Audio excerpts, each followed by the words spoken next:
sahabat LCD Ministry, Jemaat King El Shaddai, saudara yang terkasih di dalam Tuhan.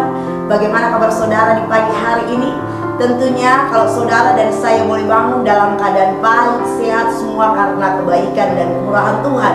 Namun bukan berarti ketika ada beberapa orang yang tidak bisa bangun karena kondisi kesehatan yang terganggu atau karena situasi masalah persoalan, bukan karena Tuhan tidak baik, tetapi Tuhan sedang berkarya melalui proses hidup yang sedang dijalani, dan semua pasti mendatangkan kebaikan bagi kita semua. Puji Tuhan sahabat LCD Ministry, sahabat yang diberkati oleh Tuhan, pagi hari ini sebelum kita melakukan segala kegiatan dan aktivitas, mari bersama kita menyiapkan hati kita, pikiran kita, kehidupan kita untuk datang kepada Tuhan. Dan kita mau memberikan telinga kita untuk mendengarkan suara Tuhan, agar supaya kita boleh memperoleh kekuatan, motivasi, damai sejahtera di dalam kita menjalani hari-hari kita di tengah-tengah dunia ini. Saudaraku yang terkasih di dalam Tuhan, mari sejenak kita bersaat teduh dan kita berdoa bersama dengan saya. Bapa kami yang di sorga, saat pagi hari ini kami datang kepadamu menaikkan ucapan syukur oleh karena kasih, anugerah dan pertolonganmu yang begitu besar dan ajaib dalam kehidupan kami. Kami menyadari akan kehidupan kami, kalau bukan karena campur tanganmu, maka sia-sialah kehidupan kami. Untuk itu pagi hari ini kami bersyukur ya Tuhan, dan membawa hidup kami untuk mau dibentuk melalui kebenaran firman-Mu, agar kami siap melakukan aktivitas kami di tengah-tengah dunia sepanjang hari ini. Berfirmanlah Engkau ya Tuhan, berikan kami kekuatan dan sukacita, agar kami boleh menerima berkat-berkat yang berasal daripada-Mu. Kami percaya firman-Mu yang akan menuntun kami dan menjadi pelita di sepanjang hari ini. Berfirmanlah Tuhan melalui hamba-Mu, kami siap mendengarkan di dalam nama Tuhan Yesus Kristus. Haleluya. Amin. Tuhan sahabat yang diberkati oleh Tuhan, sahabat LCD Ministry dan Jemaat King El Shaddai, saat pagi hari ini masih dalam seri kitab Mazmur, dan saat ini kita masuk di dalam Mazmur 2 yang diberi perikop oleh lembaga Alkitab, yaitu Raja yang Diurapi Tuhan. Namun pada pagi hari ini saya akan membaca ayat firman Tuhan yang terdapat di dalam Mazmur 2 ayatnya yang ke-10 sampai ayatnya yang ke-12. Demikian bunyi firman Tuhan. Oleh sebab itu, hai raja-raja, bertindaklah bijaksana, terimalah pengajaran, hai para hakim dunia. Beribadahlah kepada Tuhan dengan takut, dan ciumlah kakinya dengan gemetar, supaya ia jangan murka dan kamu binasa di jalan. Sebab mudah sekali murkanya menyala. Berbahagialah semua orang yang berlindung kepadanya. Haleluya. Sahabat LCD Ministry, sahabat yang diberkati oleh Tuhan, raja adalah seorang pemimpin. Dan hari ini kita akan berbicara tentang ciri khas seorang pemimpin Kristen. Dan saya akan memberi judul renungan pagi kita, yaitu pemimpin yang diurapi adalah pemimpin yang bijaksana. Sahabat LCD Ministry, saudara yang diberkati oleh Tuhan, seringkali kita mendengar berita tentang seorang pemimpin bahwa ada pemimpin yang baik, ada yang kurang baik, ada yang cukup baik, bahkan ada yang tidak baik. Ada pemimpin yang otoriter, diktator, bahkan ada pemimpin juga yang maunya menang sendiri, yang maunya didengar dan tidak mau mendengarkan kata-kata bawahannya, kata-kata pegawainya, ataupun kata-kata orang-orang di sekelilingnya. Apalagi jika seorang pemimpin itu memiliki gelar yang tinggi dibanding dengan anak buahnya atau bawahannya atau orang-orang di sekelilingnya, maka dia cenderung tidak akan pernah mendengarkan saran atau masukan dari orang tersebut. Sahabat El Shaddai Ministry, ada begitu banyak perbincangan orang terhadap penilaian-penilaian mereka akan seorang pemimpin yang cenderung tidak melakukan prinsip atau nilai-nilai positif di dalam kepemimpinannya sendiri. Yang kita ketahui bersama adalah seorang pemimpin adalah seperti sebuah cermin. Tentu yang memperhatikan pemimpin tersebut bukan saja sekelompok orang atau bukan hanya beberapa orang, melainkan yang memperhatikan seorang pemimpin itu adalah semua orang yang ada di sekitarnya, baik bahasa tubuhnya, baik bahasa lisannya maupun bahasa tulisannya. Dan bagi sebagian orang, pemimpin itu, pemimpin rohani ataupun pemimpin dunia, adalah role model yang menjadi sorotan, yang menjadi panutan, dan mungkin yang menjadi teladan, bahkan yang menjadi pusat gosip bagi orang-orang yang ada di sekitarnya. Itulah sebabnya tidak mudah untuk menjadi seorang pemimpin, karena bagi seorang pemimpin akan mengalami dan melewati berbagai proses sebagai perwujudan dari kepemimpinannya. Proses tersebut membutuhkan kedewasaan hati, kedewasaan pikiran, kedewasaan respon di dalam memilih dan memilah sejumlah persoalan, baik itu positif maupun negatif. Dibutuhkan juga kedewasaan bagi seorang pemimpin di dalam dia mengimplementasikan nilai-nilai positif tersebut di dalam tugas kerjanya sebagai seorang pemimpin. Sahabat yang diberkati oleh Tuhan, Allah memilih Daud menjadi seorang pemimpin, seorang raja, dan mengurapi Daud melalui Samuel untuk menjadi pemimpin bangsa Israel. Untuk menjadi seorang raja, Allah memiliki kriteria mengapa Daud Allah memilih seorang Daud, karena dia memiliki kepribadian yang luar biasa dan hidupnya menyenangkan hati Tuhan. Saudara dan saya juga dipilih di tengah-tengah dunia ini untuk menjadi pemimpin atau calon-calon pemimpin, karena Allah melihat kualitas kita, potensi kita layak untuk diurapi menjadi pemimpin di tengah-tengah dunia ini. Namun kalau kita melihat keadaan di sekitar kita, banyak perubahan-perubahan terjadi ketika seseorang yang dulunya baik, yang dulunya memiliki karakter yang baik, kemudian ketika menjadi pemimpin berubah 180 derajat. Sifat dan tindakannya itu tidak mencerminkan sebagai pemimpin yang baik. Kehidupan Daud adalah kehidupan yang sudah mendemonstrasikan, mempraktikkan kehidupan yang benar-benar mengikuti apa mau Tuhan. Itulah sebabnya Raja Daud di antara beberapa penulis Mazmur mengungkapkan atau menulis ayat ini dengan berkata bahwa ketika kita menjadi pemimpin, maka kita harus bertindak bijaksana dan kita harus siap menerima pengajaran-pengajaran yang berasal daripada Tuhan, agar dalam kepemimpinan kita di tengah-tengah dunia ini, kita bukan menjadi batu sandungan bagi orang lain, melainkan menjadi berkat bagi orang lain. Dan role model teladan kita di dalam memimpin adalah Yesus Kristus yang sudah mengajarkan kepada kita bagaimana caranya menjadi pemimpin yang baik. Sahabat yang secara ministry, sahabat yang diberkati oleh Tuhan, bagaimana ciri-ciri pemimpin yang bijaksana, pemimpin yang diurapi oleh Tuhan, pemimpin yang dipercayakan untuk memimpin di tengah-tengah dunia ini? Yang pertama, seorang pemimpin harus memiliki karakter yang baik, karena tanpa karakter yang baik, dia tidak bisa menjadi pemimpin yang baik.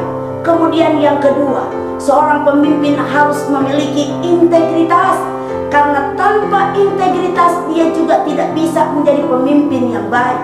Yang ketiga, seorang pemimpin harus memiliki kerendahan hati, karena tanpa kerendahan hati seorang pemimpin tidak akan dihargai dan tidak akan dihormati. Kemudian yang keempat, seorang pemimpin harus memiliki ketaatan kepada Tuhan, mau diatur melalui kebenaran firman Tuhan, agar ketika dia menjalankan kepemimpinannya, dia akan sukses dan berhasil. Dan yang kelima, seorang pemimpin harus memiliki komitmen agar dia bisa membawa anggota-anggotanya itu di dalam kemajuan untuk mensejahterakan orang-orang di sekitarnya. Nah, saudaraku yang terkasih, tentunya tidak mudah untuk menjadi pemimpin di tengah-tengah dunia ini. Namun sebagai pemimpin yang diurapi oleh Tuhan, kita harus mampu melakukan atau menjalankan kepemimpinan kita berdasarkan firman Tuhan. Tidak boleh sombong, tidak boleh lupa diri, tidak boleh semena-mena di dalam menjalankan kepemimpinan kita. Firman Tuhan berkata bahwa kita harus bijaksana, kita harus menerima pengajaran, dan kita harus beribadah kepada Tuhan. Ada begitu banyak pemimpin ketika mulai sibuk dengan pekerjaan, dengan tugas-tugasnya, maka dia mulai lupa untuk datang beribadah kepada Tuhan. Bahkan ketika datang ke gereja untuk beribadah, dia ingin dihormati, bukan melayani, tetapi dia ingin dihormati, duduk di barisan atau di bangku paling depan. Saudara, hal-hal seperti itu adalah hal-hal yang tidak menyenangkan hati Tuhan. Ketika saudara dan saya menjadi seorang pemimpin, maka ketika datang beribadah, kita harus datang kepada Tuhan dengan perasaan takut. Artinya bukan menggigil ketakutan, tetapi dengan perasaan hormat kita kepada Tuhan. Benar-benar kita datang untuk memberikan penghormatan, kita menghargai Tuhan. Itulah hidup takut akan Tuhan. Dan kemudian dalam ibadah kita harus mencium kaki Tuhan. Artinya kita harus beribadah sungguh-sungguh, menyerahkan hidup kita. Bisa jadi di luar kita adalah pemimpin yang dipercayakan, yang disegani, yang dihormati, atau mungkin yang ditakuti oleh orang-orang lain. Tetapi ketika kita datang kepada Tuhan, saudara dan saya bukan siapa-siapa di mata Tuhan. Karena semua apa yang kita miliki, baik kepemimpinan kita, semua berasal daripada Tuhan. Haleluya. Dan ketika kita beribadah, kita juga harus memiliki perasaan gemetar, takut akan hal-hal yang tidak baik, gemetar akan hal-hal yang tidak baik yang sudah mungkin kita lakukan ketika kita menjalankan kepemimpinan kita, agar supaya murka Allah tidak turun atas kita. Nah, saudaraku yang terkasih dalam Tuhan, ketika kita menjalankan kepemimpinan kita, kita harus tetap ada di dalam kendali Tuhan, agar supaya murka Allah tidak turun dan kita tidak binasa di tengah-tengah dunia. Saudaraku yang terkasih, jika hari ini saudara dan saya dipercayakan sebagai pemimpin dunia sekuler maupun kerohanian, ataupun engkau calon-calon pemimpin yang akan memimpin di masa yang akan datang, mari milikilah kriteria pemimpin yang bijaksana, pemimpin yang benar-benar melakukan kehendak Tuhan di dalam kehidupannya. Karena saat-saat ini ada banyak pemimpin-pemimpin yang sudah tidak menjalankan kriteria sebagai pemimpin-pemimpin yang menyenangkan hati Tuhan. Hati nurani mereka dibutakan oleh hal-hal duniawi sehingga mereka berbuat hal-hal yang tidak menyenangkan hati Tuhan. Itulah sebabnya dikatakan bahwa jangan sampai murka Allah turun atas kamu, karena mudah sekali murka Tuhan itu menyala di dalam kehidupan setiap pemimpin-pemimpin yang melakukan tugas dan pekerjaannya di tengah-tengah dunia ini. Saudaraku yang terkasih dalam Tuhan, banyak orang bangga ketika menjadi pemimpin, tetapi kebanggaan mereka membuat mereka lupa diri. Kebanggaan mereka membuat mereka lupa dari mana mereka berasal, siapa yang memilih mereka, siapa yang mengangkat mereka, sehingga hati mereka dicondongkan kepada hal-hal yang membawa kehidupan mereka pada kehancuran dan kebinasaan. Maka saudara dan saya sebagai pemimpin-pemimpin yang diurapi, pemimpin-pemimpin yang bijaksana, marilah kita memiliki 5 poin kriteria pemimpin yang bijaksana, agar supaya kehidupan kita, kepemimpinan kita tidak menjadi batu sandungan bagi orang lain, melainkan menjadi berkat bagi orang-orang di sekitar kita.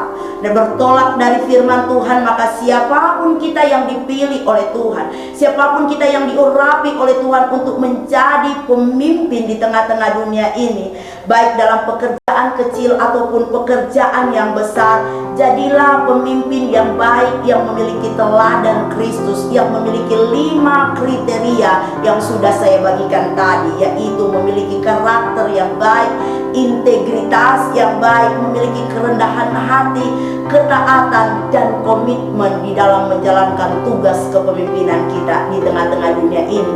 Jangan menjadi pemimpin yang menyalahgunakan kekuasaan, menyalahgunakan wewenang, atau menyalahgunakan kepercayaan yang diberikan kepada kita, sehingga kepemimpinan kita boleh menjadi berkat di tengah-tengah dunia ini, dan kesemuanya itu menyenangkan hati Tuhan, sehingga nama Tuhan dipermuliakan melalui role model kepemimpinan kita di tengah-tengah dunia ini. Haleluya. Saya percaya Roh Kudus akan memampukan saya dan saudara sebagai pemimpin-pemimpin yang diurapi oleh Tuhan untuk hidup bijaksana di dalam kepemimpinan kita, sehingga apa saja yang kita buat berhasil karena ada Tuhan, sumber perlindungan kita, sumber kekuatan kita, sumber hikmat kita, sumber pertolongan kita yang senantiasa menyertai setiap langkah kita di dalam kita menjalankan kepemimpinan kita. Haleluya. Mari menjadi pemimpin yang berkualitas di tengah-tengah dunia ini, agar supaya dunia boleh melihat bahwa pemimpin-pemimpin, yaitu orang-orang Kristen yang diurapi oleh Tuhan, yang menjadi pemimpin di tengah-tengah dunia ini, adalah pemimpin-pemimpin yang luar biasa di dalam Tuhan, yang layak untuk mendapatkan tempat terhormat di tengah-tengah dunia ini. Amin. Haleluya. Kita berdoa. Bapa kami yang bertakhta dalam kerajaan surga, kami bersyukur dan berterima kasih oleh kebenaran firman-Mu yang kembali mengingatkan kami bagaimana cara menjadi pemimpin yang memiliki ciri khas, pemimpin yang diurapi, dan pemimpin yang bijaksana di tengah-tengah dunia ini. Kami rindu Tuhan, Engkau terus memberkati dan menyertai setiap langkah kami, agar supaya kami boleh memiliki ciri khas pemimpin-pemimpin yang berkualitas, dan nama Tuhan yang dipermuliakan di dalam kehidupan kami, kepemimpinan kami, bahkan pelayanan kami. Roh Kudus, mampukan kami, tolong kami, agar kami boleh menjadi pelaku-pelaku firman Tuhan. Terima kasih Tuhan, teruslah menyertai dan memberkati kami dalam segala kegiatan aktivitas kerja kami di sepanjang hari ini. Biarlah kehidupan kami senantiasa menyenangkan hati-Mu Tuhan, dan nama-Mu Tuhan dipermuliakan dalam hidup kami, dan hidup kami pun boleh menjadi berkat. Di dalam nama Tuhan Yesus Kristus kami berdoa dan mengucap syukur. Haleluya. Amin. Puji Tuhan, sahabat El Shaddai Ministry, sahabat yang diberkati oleh Tuhan, mari miliki ciri khas sebagai pemimpin Kristen yang berkualitas, yang bijaksana, dan mampu melakukan apa kata Tuhan, apa mau Tuhan, dengan memiliki standar. Selamat berkarya, sahabat El Shaddai Ministry, saudaraku yang terkasih jemaat King Me El Shaddai. Jadilah berkat di tengah-tengah dunia ini melalui kepemimpinan kita dan kualitas kita sebagai anak-anak Tuhan. Dan jangan lupa untuk tetap jaga kesehatan kita, tetap prokes, ikuti anjuran pemerintah. Kiranya Tuhan senantiasa menyertai, melindungi, bahkan memberkati kita semua. Selamat pagi, shalom.